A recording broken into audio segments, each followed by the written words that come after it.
गो। बिस्मिल्लाहिर्रहमानिर्रहीम नहमदुहु व नुसल्ली अला रसूलिहिल करीम अम्मा बाद फ़अऊज़ु बिल्लाहि मिनश शैतानिर रजीम बिस्मिल्लाहिर्रहमानिर्रहीम। नाज़रीन, आप देख रहे हैं बुखारी शफ़ाखाना और आज मैं आपके साथ एक ऐसी बात डिस्कस करने जा रहा हूँ कि जो इंसान की ज़िंदगी बदल देती है। आपने सुना होगा बहुत सारे लोग नस्लों की नस्लें गुर्बत में गुजार देते हैं, परेशानियों में गुजार देते हैं, तकलीफ़ों में गुजार देते हैं। लाखों कोशिश करें तब भी वो अपने मुकद्दर को नहीं बदल सकते। हमारे नबी का फरमान है, तुम में से बेहतर इंसान वो है जो इल्म सीखे और दूसरों की सिखाए। हदीस शरीफ के साथ ये आगाज़ करूँगा। जी, गुर्बत की सबसे बड़ी वजह क्या है? गुर्बत क्यों आती है? इंसान गरीब क्यों रहता है? इंसान का कोई भी वो काम करता उसमें कामयाब क्यों नहीं होता? तो सबसे अहम बात देखिए, इस्लाम के 5 रुकन हैं: कलमा, नमाज, रोज़ा, ज़कात, हज। ये तो हमें पता है कि 5 रुकन हैं, लेकिन इन 5 अरकान से पहले एक जो काम है वो हमारे लिए ज़रूरी होता है। कलमा हमने ज़ुबान से पढ़ लिया है, अब कलमा पढ़ लिया, हम मुसलमान हो गए। और इस्लाम कहता है कि तुम्हारी कोई भी इबादत उस वक़्त तक काबिल कबूल नहीं जब तक तुम अपना जिस्म, लिबास और जगह को पाक साफ नहीं करते हो। और हमारे यहाँ माशरे में ये 100 में से तकरीबन 90% लोग ऐसे मौजूद हैं जिन्हें इन बातों का पता नहीं। जो हम गरीब तबके के लोगों को काउंट करते हैं कि वो गरीब हैं, हालांकि वो उनकी इनकम ठीक ठाक होती है। एग्ज़ाम्पल, एक छोटी सी भट्टे वाले बंदे से मेरी अक्सर गुफ्तगू होती है, तो उनसे पूछें, वो कहते हैं, कोई कहता है शाह साहब मैंने 70,000 रुपये मंथली कमाता हूँ, कोई कहता है मैं 50,000 कमाता हूँ। लेकिन जब भी देखें, जब वो भट्टा छोड़ते हैं तो उनके ऊपर लाखों रुपया कर्जा होता है। इसी तरीके से आप ये फेरी वालों को देख लें, ये 1,000 2,000 की ये भी लगा के आते हैं। अब मेन वजह क्या है कि इनके घरों में सुकून क्यों नहीं होता? देखिए, इस्लाम ने तालीम के ऊपर ज़ोर क्यों दिया है? आप सरकार का फरमान है, बेहतरीन इंसान वो है जो इल्म सीखे और दूसरों को सिखाए। अब इल्म सीखना क्या है? देखिए, किताबें पढ़ना इल्म नहीं है। हमारे नबी की ज़िंदगी हमारे लिए बेहतरीन नमूना है। हमारे नबी क्या फरमा के गए हमें?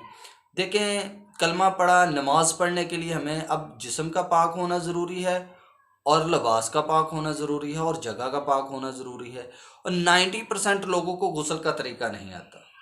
अब गुस्ल का सही तरीका ना आने की वजह से हम गुर्बत में डूबे हुए हैं। उसकी वजह यह है कि हम बज़ाहिर तो नमाज़ पढ़ रहे हैं, अगर हमारा गुस्ल सही नहीं तो हमारी नमाज नहीं होगी। बज़ाहिर तो हम रोज़े रख रहे हैं, अगर हमारा गुस्ल ठीक नहीं तो हमारा रोज़ा कबूल नहीं है। बज़ाहिर तो हम ज़कात दे रहे हैं, अब नापाक हाथों से अगर ज़कात देंगे तो वो भी काबिल कबूल नहीं है। हज करने जाते हैं तो अगर हमें गुस्ल के आदाब नहीं पता तो हम कैसे अपने आप को मान लें कि हम हज करके आए हैं या हमारा काबिल कबूल है? देखिए, सबसे बेहतरीन जो अमल है, जो लोग ये समझते हैं कि हमारे घर में नहूसत बहुत ज़्यादा है, परेशानियां बहुत ज़्यादा हैं, बीमारियां बहुत ज़्यादा हैं, तो फर्स्ट ऑफ ऑल तो उनके जो सरबराहान हैं वो देखें कि क्या उनको 6 कलमे आते हैं। अगर 6 कलमे आते हैं तो वो अपने छोटे बच्चों को घर के तमाम मेंबर्स को सिखाएं। अगर उन्हें नहीं आते तो वो खुद सीखें पहले। फिर ईमान की सिफतें हैं, जो 2 सिफतें हैं जी, वो आप हर हाल में याद करें। उसके बाद जी सब आपने गुस्ल का तरीका जो है वो सीखना है। अब नमाज़ पढ़नी है, नमाज तो हम बज़ाहिर अक्सरियत में मेरी अक्सर लोगों से बातचीत होती रहती है तो कहते हैं शाह साहब हम नमाज भी पढ़ते हैं तो हमारे हालात कोई नहीं बदलते। तो मैंने कहा भाई, अगर नमाज पढ़ते हैं हालात नहीं बदले जाते तो आपकी नमाज में फिर कसूर होगा, आप नमाज ठीक तरीके से अदा नहीं कर रहे। अब नमाज अक्सरियत में ये देहातों में ऐसा होता है कि नहा लेने से लोग समझते हैं कि हमने गुस्ल कर लिया, हालांकि ये गुस्ल नहीं है।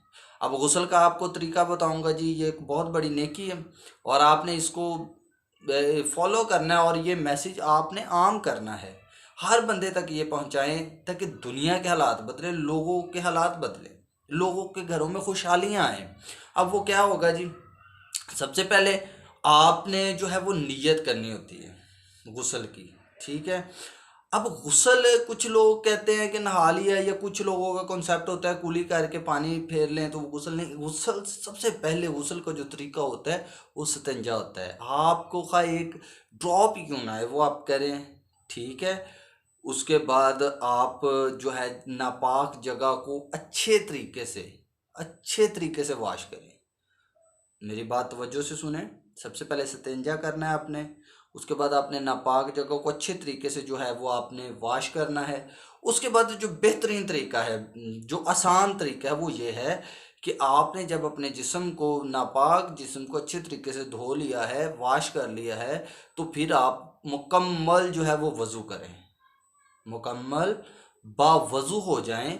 बावज़ू होने के बाद फिर आपने एक डब्बे में पानी लेना है, 3 दफ़ा आपने दाईं तरफ, 3 दफ़ा बाईं तरफ, फिर आपने पूरे जिस्म के ऊपर पानी को अच्छे तरीके से आपने जो फेंकना है। आपका एक जिस्म का कोई हिस्सा, एक बाल भी अगर खुश्क रह गया तो आपका गुस्ल मुकम्मल नहीं है। अब अगर किसी का माइंड ये हो कि वो नापाक है और समंदर में भी नहाए तो वो पाक नहीं हो सकता जब तक आप गुस्ल के पूरे फ़राइज़ अदा नहीं करते। अब उसके बाद एक और सवाल लोगों ने पूछा कि शाह साहब, अगर बावज़ू होते वक्त, वज़ू करते वक्त अक्सर गुस्ल खाने में जो पानी इकट्ठा हो जाता है तो वहाँ पे पाँव धोना चाहिए, तो उसकी भी सुन लें जी। अगर तो पानी निकल रहा है बाहर, हाँ साथ साथ निकल रहा है, तो फिर आप पाँव धो लें, ठीक है। अगर पानी जमा है तो आप गुस्ल कर लें, नहा लें अच्छे तरीके से। जब आप निकलेंगे खुश्क जगह पे आप अपने पाँव जो है वो धो के फिर आप गुस्ल खाने से बाहर निकलेंगे।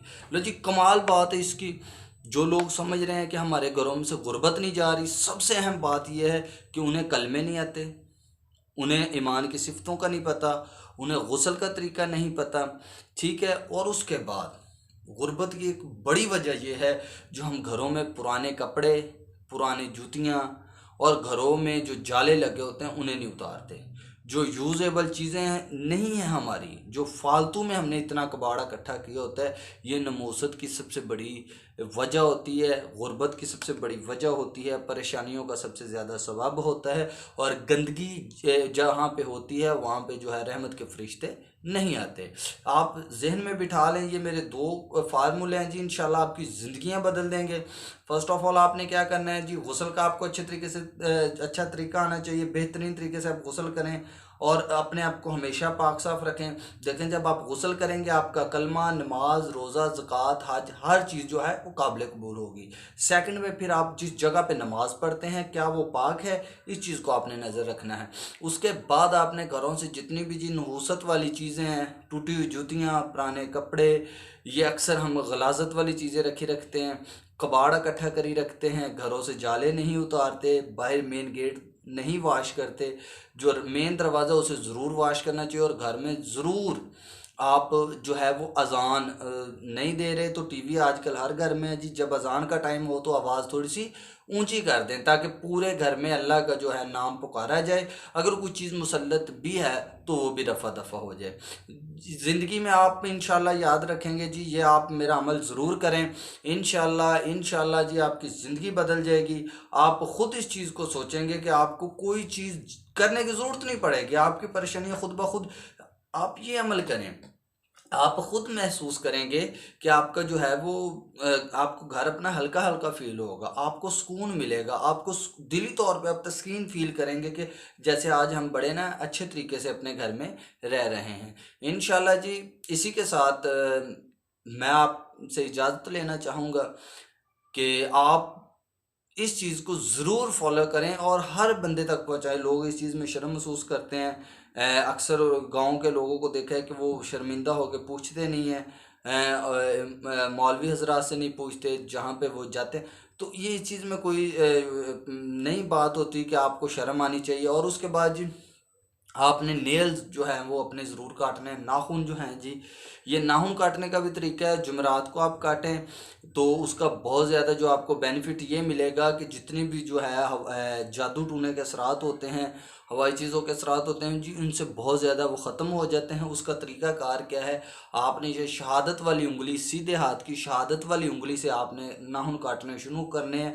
आपने ये वाला काटना है पहले नाखून, फिर ये, फिर लास्ट पे ये वाला, फिर आपने उल्टा उल्टे हाथ की छोटी उंगली से शुरू करना है। ये करते ये करते ये करते ये वाला, और लास्ट पे आपने सीधे हाथ का जो अंगूठा है उसे काटना है। और वो नाखून जो है ये भी नहुसत की सबसे बड़ी जी वजह है। आपने जो नाखून जब काटने हैं तो उसे अपने एक कपड़ा बिछा के काटें, और उसे गलाजत वाली जगह पर कटे हुए नाखून या नाली में फेंक दें या अपने वॉशरूम में फेंक दें। जैसे जैसे वो लोगों के कदमों के नीचे आएंगे वैसे वैसे आपके ऊपर परेशानियां ज़्यादा मुसल्लत होंगी। यह आपने ज़हन में रखना है जी। इसी के साथ मैं आपसे इजाज़त चाहूँगा। इंशाल्लाह बहुत जल्द आपसे दोबारा मुलाकात होगी। अल्लाह ताला आप सबका हामी और नासर हो। इंशाल्लाह जी, इंशाल्लाह बहुत जल्द आपसे मुलाकात होगी। अल्लाह हाफिज़। अस्सलामु अलैकुम वरहमतुल्लाहि वबरकातुहू।